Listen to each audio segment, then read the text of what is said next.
Olavo tem razão? Você já deve ter se deparado muitas vezes com um dos argumentos bolsonaristas mais usados nas redes sociais. Olavo tem razão. Olha só, de cara eu espero que você entenda a ironia em juntar na mesma frase as palavras argumento, bolsonarista, redes sociais. Mas esse foi um mantra repetido infinitamente nos últimos anos, que só perdeu força quando Olavo de Carvalho, o guru do bolsonarismo, morreu no começo de 2022.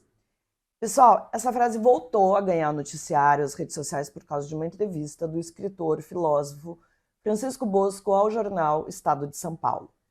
Vamos lá, no momento em que o Bosco analisa a falta de pluralidade de pensamento dentro das universidades, ele diz o seguinte, abre aspas, embora me custe dizer essa frase, eu a digo frequentemente sem problema algum. Olavo tinha razão nesse ponto. Então a palavra intelectual hoje é vista sob suspeita de elitismo e concentração ideológica. Esse é o lado correto dessa fala do Olavo de Carvalho de que não existe pluralidade dentro da universidade. Pronto! Foi um escarcéu, uma gritaria de todos os lados, como assim um intelectual de esquerda dizer que Olavo de Carvalho, mentor do bolsonarismo, estava correto. Vamos lá, a sequência da frase do Bosco é tão cristalina quanto o início. Vou ler aqui para vocês. O lado incorreto, ou seja, o lado incorreto da fala do Olavo de Carvalho é que normalmente os grupos políticos intelectofóbicos não trabalham com argumentos e usam fake news. Então, a alternativa à elitização do debate intelectual não pode ser a ignorância e a má-fé. A alternativa tem que ser a pluralidade ideológica. Fechou aspas. Gente, é uma crítica ao bolsonarismo, à direita brasileira, essa extrema-direita brasileira, mas tudo que restou de uma enorme entrevista foi que o Chico Bosco cometeu o pecado mortal de dar voz a alguém que não deveria nem ter o nome mencionado. O que eu entendi foi que, apesar de não concordar em praticamente nada com o Olavo de Carvalho, de o Olavo não ser uma boa referência, ele tinha razão em suas críticas à hegemonia de esquerda nos círculos acadêmicos. Period. Ponto. Alguém arrisca dizer que isso não é verdade? Bem, Francisco Bosco tem razão em dizer que o Olavo tinha razão nesse ponto. Mas o que pega no nosso dia a dia é que o reflexo dessa falta de pluralidade é justamente o surgimento de extremistas que ocupam o espaço vago de vozes que sejam dissidentes, mas ao mesmo tempo sejam democráticas. Ou seja, vozes que não sejam aquelas predominantes na academia, na universidade, mas que sejam ainda assim democráticas. Mas o que a gente vê agora é que não se trata mais do que é correto, do que faz sentido, do que é verdade. Não interessa mais a mensagem, mas o mensageiro. Se eu gosto do mensageiro, eu gosto do que foi dito. Se eu não gosto, que queime no inferno, mesmo que leve com ele a verdade e a razão. Não é mesmo? Eu sou Marilis Pereira Jorge, colunista e comentarista do Meio.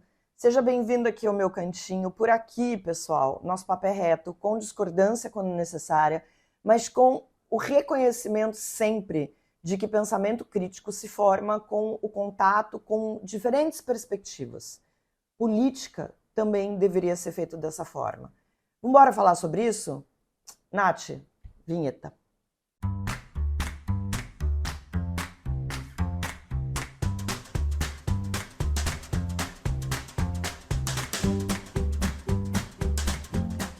Em outubro de 2019, Jair Bolsonaro vetou um projeto de lei que tornaria obrigatória a notificação de casos de violência contra a mulher pela rede de saúde no prazo de 24 horas. Ou seja, a mulher chegava no hospital e os serviços de saúde, os agentes de saúde tinham que notificar a polícia em até 24 horas. Veja bem, na ocasião eu disse que o Bolsonaro estava certo em vetar. Vocês podem imaginar o que aconteceu, não é?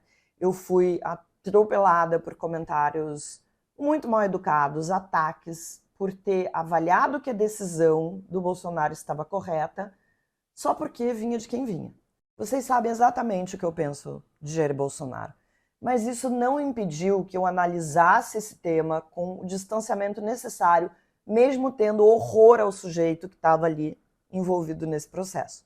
Na época, conversei com especialistas na área, incluindo promotores que atuavam em casos de violência contra a mulher, e eles se colocaram contra aquela nova lei pelo seguinte: profissionais de saúde já podem registrar ocorrências para fins estatísticos e têm a prerrogativa de avaliar quando a polícia deve ser avisada, mas levando em conta a gravidade da violência, se a vítima sofre ameaças e se tem risco de ser morta. Em casos de abusos sexuais de menores, essa comunicação às autoridades ela é compulsória. Agora, aquela nova lei, por mais bem intencionada que fosse, poderia afastar as mulheres do sistema de saúde. Eu sei, gente, mas por mais absurdo que pareça, é um direito da mulher decidir denunciar ou não. Com a obrigatoriedade, essas denúncias virariam inquéritos e as vítimas seriam expostas a uma nova violência. Seriam forçadas a ir na delegacia, mesmo que não estivessem preparadas psicologicamente ou financeiramente. O que uma das promotoras me explicou na época foi que a prioridade era o atendimento médico, que a mulher precisava entender que ela seria acolhida, amparada, cuidada. Em consequência, ela seria orientada a fugir desse ciclo de violência que ela enfrenta, mas só ela deve ter o poder de decidir se ela quer ir à polícia ou não. Não adianta o sistema de saúde fazer a denúncia se aquela mulher tiver que voltar para casa onde vive com o agressor.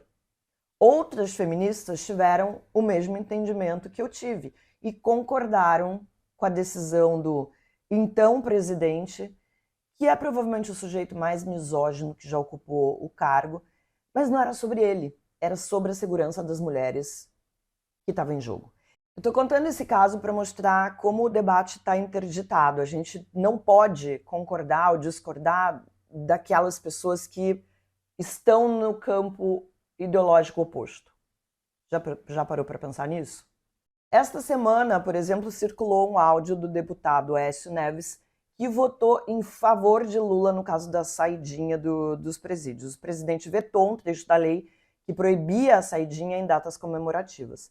O argumento do Aécio foi que o benefício da saidinha, mais o estímulo aos estudos, foram instrumentos de ressocialização de presos na época em que ele foi governador de Minas Gerais.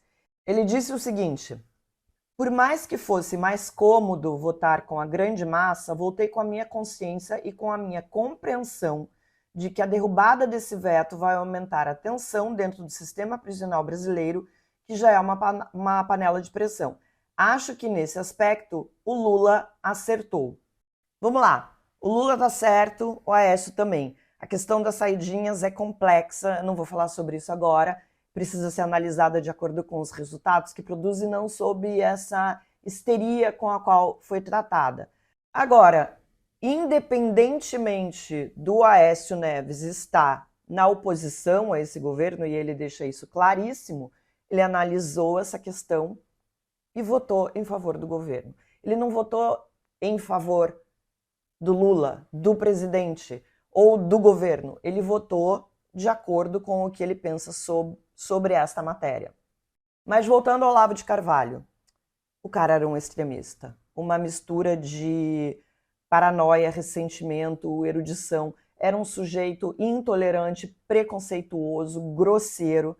Isso significa que é preciso entender como ele se tornou esse ícone da extrema-direita, como ele influencia até hoje tanta gente. O Olavo não foi apenas o mentor de Jair Bolsonaro, de seus filhos e daquela claque em volta. Ele foi responsável pela nomeação de cargos importantes no governo e mesmo sem ele ter um cargo, influenciou muito, muito as decisões.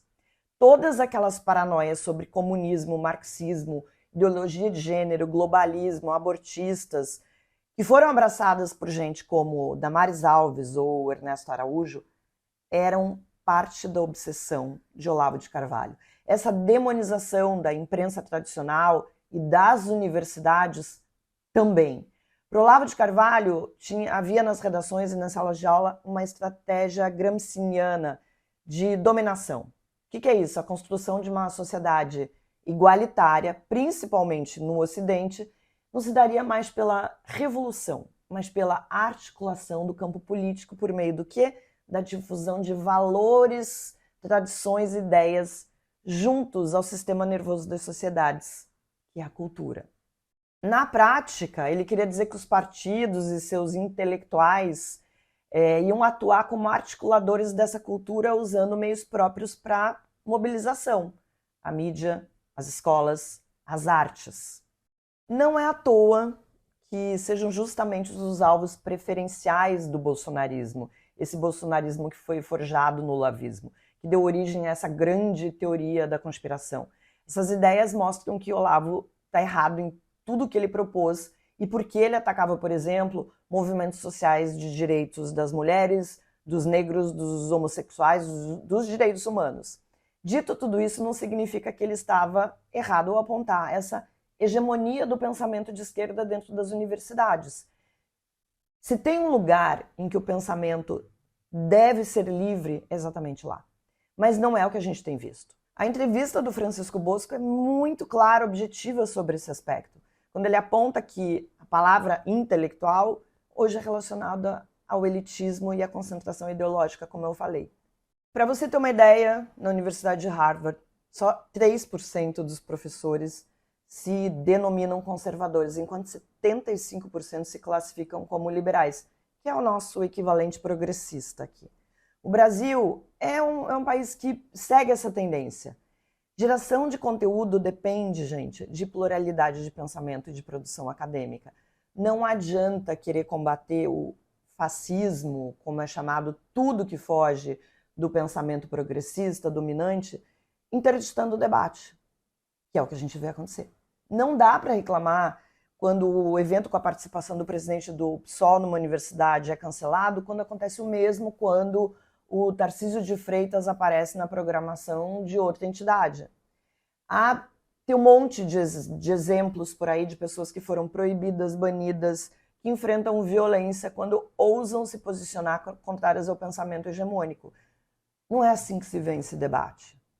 E ao não se enxergarem contemplados dentro da universidade, onde a discussão deveria ser mais colorida ideologicamente, parte da sociedade vai parar no colo de quem? Dos extremistas. É isso que tem acontecido. No jornalismo é a mesma coisa. Tem um relatório chamado Perfil do Jornalista Brasileiro, foi feito pela Universidade Federal de Santa Catarina. Para vocês terem uma ideia, 80,7% dos jornalistas brasileiros se consideram de esquerda, centro-esquerda ou extrema-esquerda. Direita, centro-direita e extrema-direita somam 4%. Essa diferença abissal também não é boa porque o jornalismo corre o risco de deixar de prestar seu papel social ao ignorar que uma grande parte do país hoje se identifica mais com a direita do que com a esquerda. A gente está falando de extremismo? Não. A gente está falando de moderados, de gente moderada. É esse tipo de gente que contribui para essa pluralidade da qual eu estou falando. Não adianta você vir aqui e falar assim, mas não tem que aceitar a extrema-direita. A extrema-direita não, mas a gente pelo menos tem que entender como é que ela funciona. Por que ela está ganhando espaço? Por que tem gente moderada que está levantando essas bandeiras que não tem nada de moderadas? O que eu quero dizer é que representatividade precisa ser ideológica também. As redações hoje têm mais mulheres, têm mais negros, têm mais homossexuais, mais deficientes, mas pouca gente que possa ajudar a traduzir a cabeça do brasileiro mediano. Isso quer dizer que quando a gente se fecha à exposição de diferentes ideologias ou deixa de considerar múltiplas variáveis, o resultado é uma capacidade menor de enfrentar a realidade, de lidar com a ambiguidade. Portanto, a pluralidade ideológica é um pilar essencial para um ambiente acadêmico vibrante, para um espaço de jornalismo dinâmico e relevante, que possam refletir a diversidade de pensamento necessária para o avanço do conhecimento e da sociedade.